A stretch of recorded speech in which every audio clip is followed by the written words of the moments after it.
There are more films that feature the classic Bram Stoker character Dracula than any other fictional character. More than the Skywalkers, Batman, or the 20 films that feature the international man of mystery James Bond. For many, Dracula is the first vampire, and is the quintessential source for vampire lore.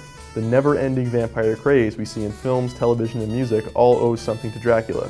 Unfortunately, this isn't the case with video games. Sure, plenty of games let you wail on vampires, often in addition to ghouls and ghosts if you know what I mean, but how many games allow you to take on the role of an immortal bloodsucker? It's a sad fact that there are more games that feature a certain red-clad plumber than there are games that feature Dracula, even when counting every Castlevania game, even the ports. But gladly, there are a few gems Dracula would be proud of, and here they are. Number 5. Legacy of Kain, Blood Omen 2. The Blood Omen series is comprised of 2 duologies and a 5th game that connects them.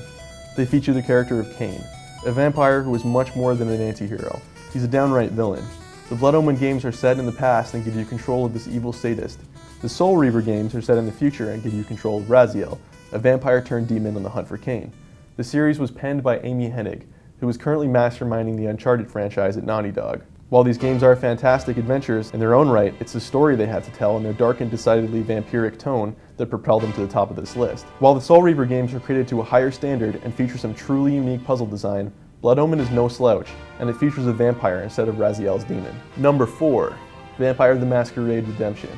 Against the backdrop of the highly popular World of Darkness setting, Vampire the Masquerade Redemption was created as a direct competition for the slew of advanced Dungeons & Dragons games released under the Infinity engine. Redemption opted for a 3D world over the 2D aesthetic of the Infinity games, and was a rarity for CRPG games in early 2000. The game has some iffy controls, but if you can get past that, the complexity of the game's narrative and the setting will sell you on this game. The story is told in 2 unique time periods, the medieval Crusades and modern-day New York. This isn't a game that features a few dinky flashbacks, it's an experience that literally spans centuries. You can find this game on GOG.com, and fortunately, there's more vampire excellence from World of Darkness to come.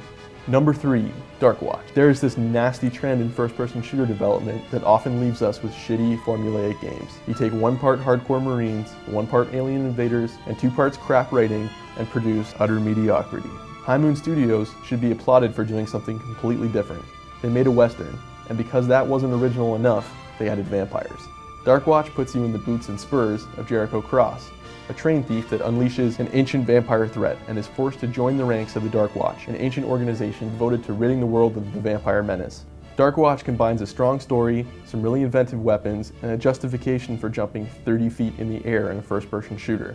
It creates something truly special. While it may be the norm for modern games, Dark Watch was one of the first shooters to allow you to make choices during the story that would not only dictate your ending, but would also alter the powers you would get over the course of the game. Oh, and it has another card up its sleeve. Vampire sex. Number 2. Castlevania Symphony of the Night. This is the Castlevania game that would change the direction of the series for the next decade. Symphony gave us 2 great things.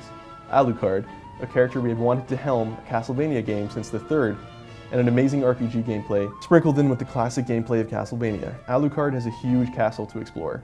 Twice, if you know what I mean. And a torrent of cool gear, ability-granting artifacts, and magic familiars to find. This game also had a classic Castlevania story, replete with cheesy voice acting and melodrama. Number 1. Vampire the Masquerade, Bloodlines. This is by far the best vampire game ever because it allows you to actually roleplay what might be the day-to-day, or night-to-night, of a vampire.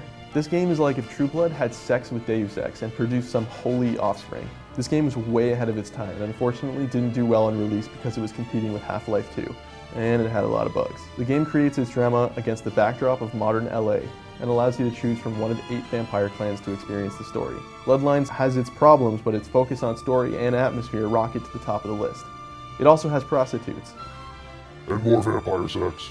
Stay tuned to mytvmedia.com.